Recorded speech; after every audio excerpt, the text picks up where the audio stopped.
Before we begin tonight's lesson, let us open with a few developments from the world of occult research, strange science, religious phenomena, and ancient mysteries.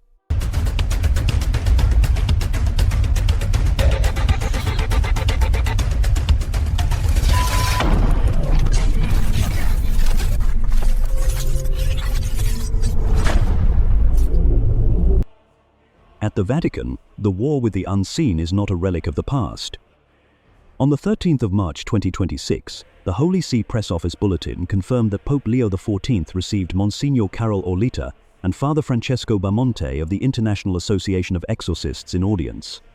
Then, on the 14th of March 2026, Zenit reported that the discussion focused on the growing need for properly trained exorcists, the importance of distinguishing spiritual affliction from psychological or medical conditions, and what the association described as serious disturbances increasingly seen after involvement with occult groups or practices. Zenit also reported that the association believes every diocese should have at least one priest appointed specifically for this ministry. However much the modern world laughs, the Church clearly does not consider this subject dead. In Hermetic studies, an older name has risen once again from beneath the dust. On the 20th of March 2026, American Esoteric, a Substack publication by Colin Conkright, published The Arabic Hermes, a mystical prophet who built the pyramids and founded a universal religion. And that title is not empty drama. The article traces a stream of Arabic Hermetic tradition in which Hermes is linked to Idris of the Quran and Enoch of Genesis, treated as one of the primordial sages, and in some accounts remembered as a builder of the pyramids, a preserver of the sciences before the flood, and a transmitter of astrology, alchemy, talismanic teachings, and philosophical maxims. It is not a peer-reviewed journal article, but it is drawing on a real scholarly field and on a much larger question. How much of the ancient sacred sciences survived in Arabic and Persian transmission while the modern West forgot where to look? And finally, on Mars, the old instinct has returned yet again, to stare at stone and suspect memory. On the 19th of March 2026, Unilad Tech published bizarre three-sided pyramid, similar to Egypt's seen on Mars, in resurfaced NASA images. The article centers on a pyramid-like formation in the western region of Candor Chasma, part of Valles Marineris, and says the original imagery traces back to NASA's Mars Global Surveyor, with later clearer views credited to NASA, JPL, University of Arizona, and additional higher-resolution imaging from the Mars Reconnaissance Orbiter. Mainstream explanations still point to erosion, cliffs, landslides, and layered rock formations, not artificial construction, but that is almost beside the point. Because once again, humanity is looking at a geometric form in the heavens and asking the same forbidden question: was it only geology, or are we looking at the shadow of intelligence?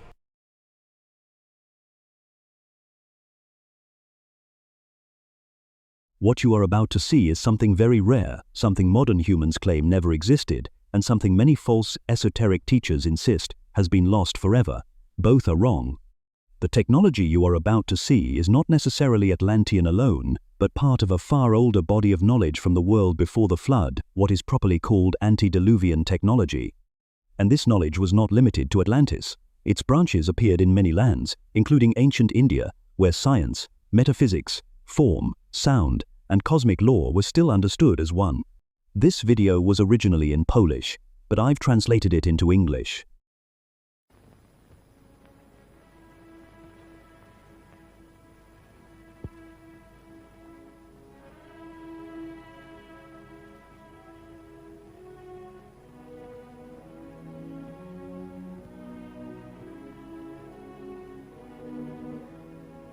Scientific discoveries are born not only in the laboratories of research centers, but also in the ordinary homes of everyday people.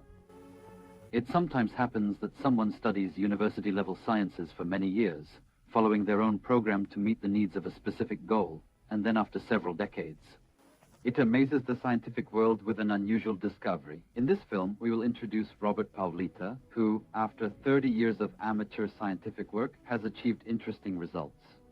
An experiment in what is known as psychokinesis. Psychokinesis aims to demonstrate that mental activity can cause physical devices to move. This experiment is being conducted by Robert Pavlita's daughter.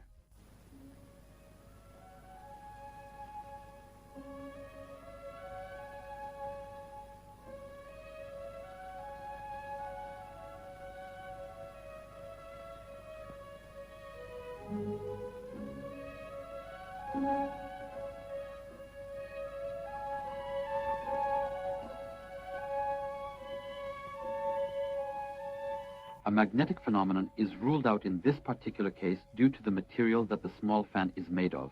As we already know, copper is not ferromagnetic.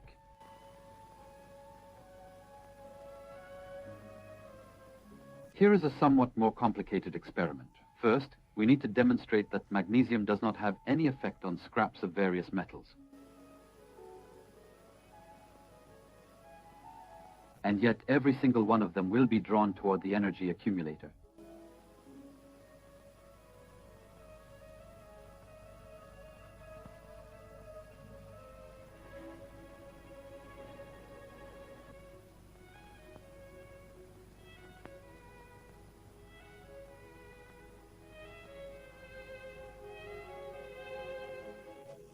The battery's capacity naturally depends on the total amount of energy that is stored.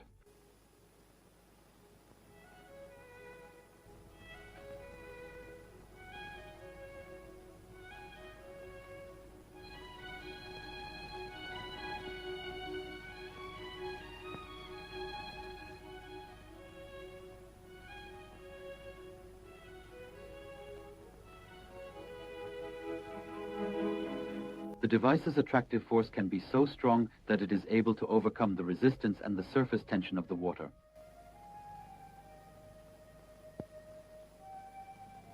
And here is more evidence that we're not dealing with ferromagnetism here.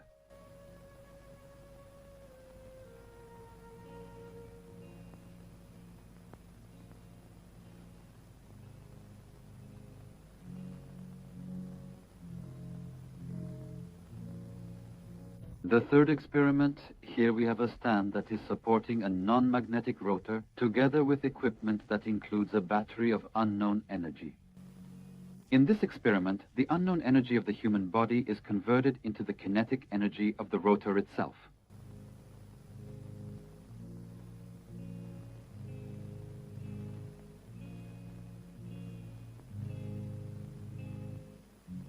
Based on many experiences, Robert Pavlita came to the conclusion that this particular set of instruments retains a portion of the energy and then continues to operate on its own for a certain period of time. What exactly is the true nature of this radiation? Ancient Egyptian wall paintings and sculptures very often depict pharaohs and other high-ranking state dignitaries holding certain rather strange and unfamiliar objects. Based on the information we currently have, they were said to have used them for magical practices. The Middle Ages, dominated by mysticism, were hostile to any unusual manifestations of the human spirit. All phenomena that could not be explained were regarded as a miracle or the work of Satan.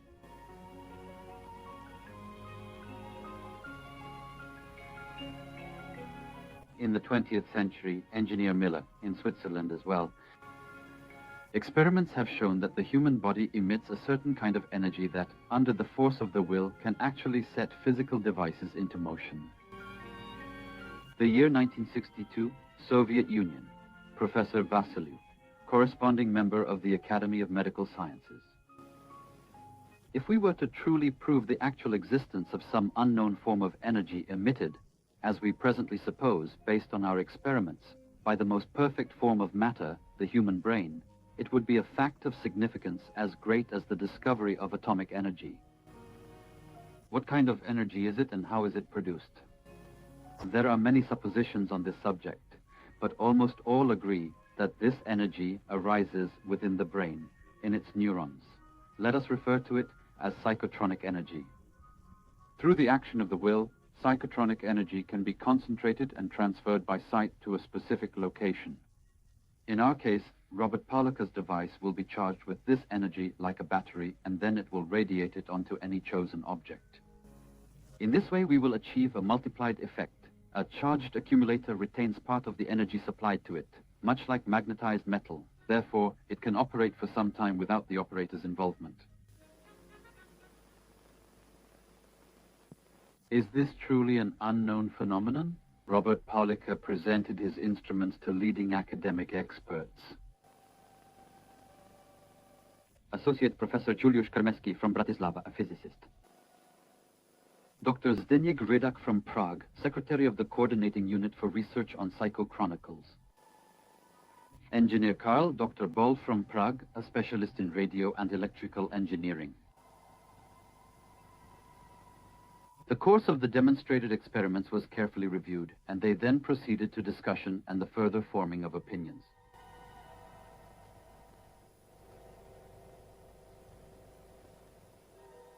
Associate Professor Kremersky believes that the experiment in the form we saw was successful.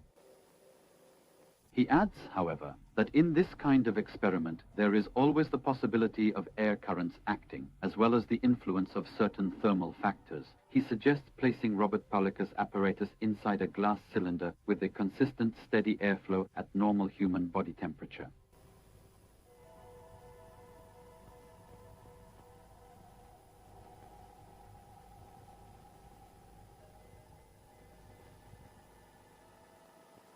Engineer Dr. Ball believes it would be advisable to examine whether the instrument is magnetic, which can easily be checked by holding a magnet up to it. Robert Pavlita agrees to these proposals.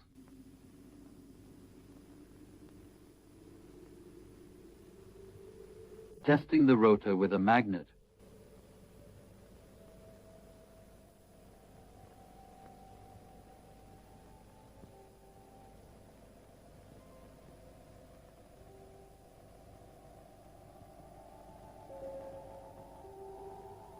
The rotor does not respond to the influence of the magnet. Therefore, the rotor's movement was not caused by the magnetic field. A test excluding the influence of heat, warm water in a silver vessel, has the temperature of the human body.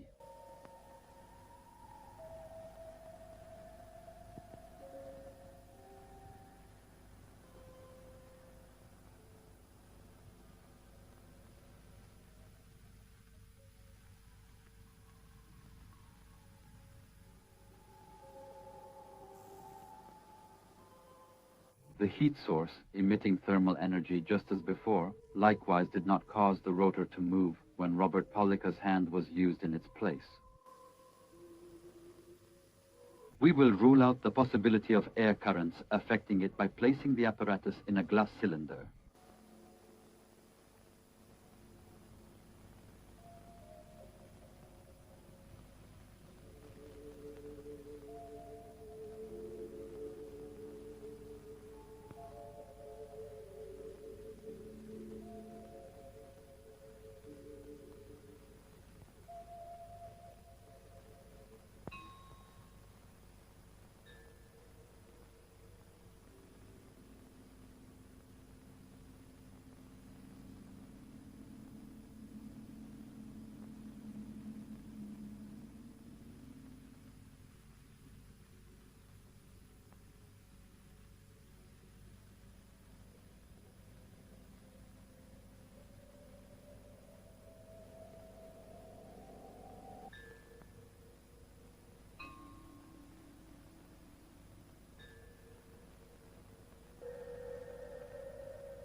Dr. Rydak states that all conditions necessary for eliminating errors have been met.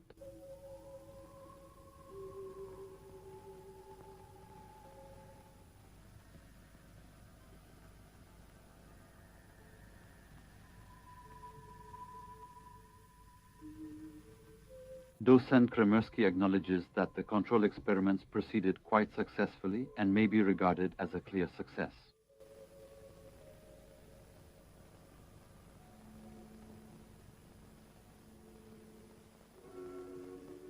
Engineer Dr. Ball believes it would be very highly advisable to continue these experiments and to try to further clarify the nature of the energy that has been revealed.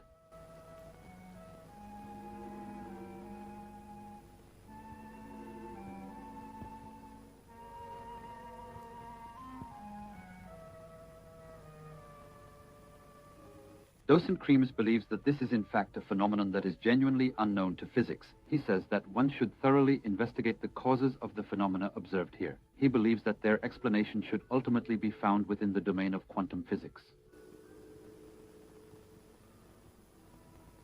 Dr. Radach emphasizes the importance of Robert Pavlita's research. Robert Pavlita, expressing his sincere thanks to the specialists for their very thorough assessment, states that for 30 years he has been making every effort to eliminate all physical factors known to science that could potentially disrupt the course of the newly discovered phenomenon, and he would like the wider scientific community to take a clear interest in his discovery.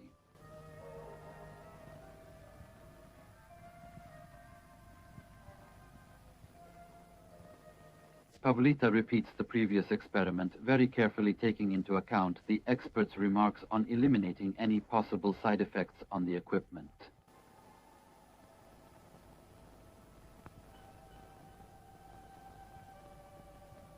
The rotor rotates at a speed of 5 revolutions per minute. The energy transferred to the accumulator is enough to overcome friction, and it is also partially used to power the rotor. Pavlita transfers energy with their gaze directly to the accumulator battery. The energy then flows onward to the rotor.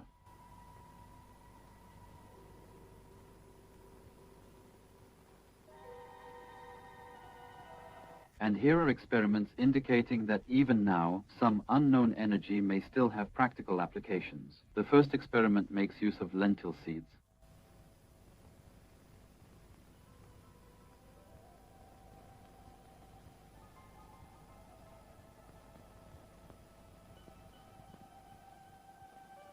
Lentil seeds that were exposed to radiation inside a chamber with an energy accumulator battery for 72 hours showed effects similar to those obtained in experiments using growth substances.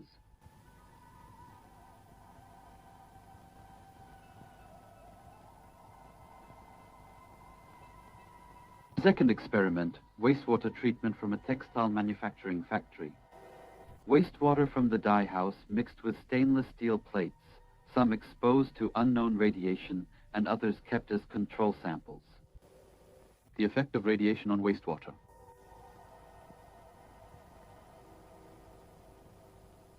The score after an hour.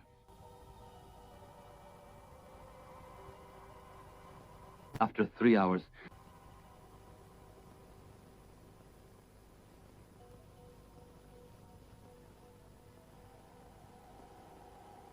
after 12 hours, the plant subjected both samples to a thorough chemical analysis. The results show that the purified sample meets the standard required for drinking water. The tests confirmed that this result was not achieved through any chemical method.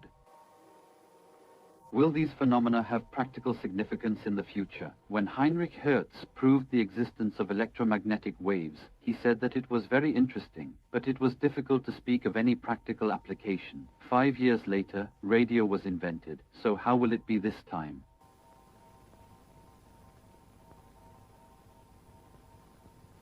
My final thoughts. What you have just seen was not the first appearance of this technology, nor did it begin with Robert Pavlita. He was not its original source.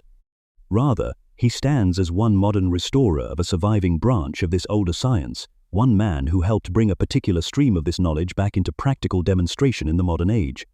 First, let us begin with Robert Pavlita himself. In the copy of Psychic Discoveries Behind the Iron Curtain in my possession, published in 1970, we are told plainly that the secret of the generators was their form. Not form alone, but form joined to the right arrangement and juxtaposition of materials. In other words, these devices did not work through modern engineering in the ordinary sense, but through shape, proportion, and the deliberate ordering of substances within a specific design. Psychic Discoveries Behind the Iron Curtain, copy in my possession, published in 1970, page 386. Second, go back further to Paracelsus. In the copy of the Hermetic and Alchemical Writings of Paracelsus the Great, Volume 1, in my possession, published in 1910, in the chapter titled The Composition of Metals, we find the older Hermetic doctrine that metals are not dead matter, but compounded bodies possessing powers, virtues, and operations. The point here is not that Paracelsus gives the exact same machine as Pavlita, but that he preserves the older worldview in which metals themselves possess hidden properties and can be combined according to deeper laws. The Hermetic and Alchemical Writings of Paracelsus the Great, Volume 1, copy in my possession, published in 1910, The Composition of Metals, page 115. Third, move forward again to Franz Barden. In the copy of The Practice of Magical Evocation in my possession, published in 1967, the planetary metal correspondences are laid out explicitly. Lead corresponds to Saturn, tin corresponds to Jupiter, iron corresponds to Mars, gold corresponds to the Sun, copper corresponds to Venus, brass corresponds to Mercury, silver corresponds to the Moon. Later in the same work, Barden ties those same metals to magical construction, arrangement, and sacred form. The Practice of Magical Evocation, copy in my possession, published in 1967, pages 39 and 108. Now step back and look at the pattern. Pavlita gives us form and material arrangement in practical demonstration. Paracelsus gives us the older doctrine that metals possess hidden virtues and powers. Barden gives us the explicit planetary chain and ties those metals to intentional construction, different centuries, different language, the same stream of knowledge. That is the point. Pavlita did not stand alone. His work belongs to a much older current, a surviving branch of sacred metallurgy, planetary science, and consciousness-based technology that reaches back far beyond the modern world. Did you notice how these devices operated? They functioned according to the same principles by which antediluvian technology always worked, through the will of the individual, most often the priest, the mage, or the initiated adept of that society. These were not machines in the modern sense. They were instruments of alignment, devices built according to natural law, awakened by will, shape, proportion, and the correct combination of materials. Remember, the individuals who could truly operate these devices were not ordinary in the spiritual sense. They carried what I call the bloodline of the old gods. And when I say bloodline, I do not mean it merely in the narrow human sense of genealogy and family descent. I mean something deeper, a living inheritance, an awakened continuity. The carrying forward of ancestral memory, spiritual capacity, and the inner authority required to operate these devices. Those who could truly use them were the real descendants of the old gods. This is why so many of these artifacts have ended up in the hands of extremely wealthy individuals who believe that merely possessing them gives them the divine right to rule. But that is their mistake. Possession alone does not grant divine right. Merely holding the Sumerian tablets of destiny would not make one worthy of their power. It is not ownership that matters. It is the ability to operate the technology. That is the true sign. So far, I have identified 10 different types of devices built on these same principles and in this same lineage of design. Not bad for something they say was lost. So, when you hear the revolving door of esoteric guests on Joe Rogan, Jesse Michaels, Sean Ryan, Gaia, Ancient Aliens, and similar platforms repeating that the technology is gone, the knowledge is lost, and no remnants remain, you can smile because you already know that is false. How can anyone hope to find this technology if money, fame, likes, and grifting are their true goal? These secrets do not reveal themselves to the impatient or the vain. They take time. They demand discipline. They bear fruit only from seeds of knowledge, carefully gathered, preserved, and cultivated over years. This is why I tell you, my brothers and sisters, you must train. You must test yourselves to see whether that bloodline, that memory, that inheritance still lives within you. Brothers and sisters, peace.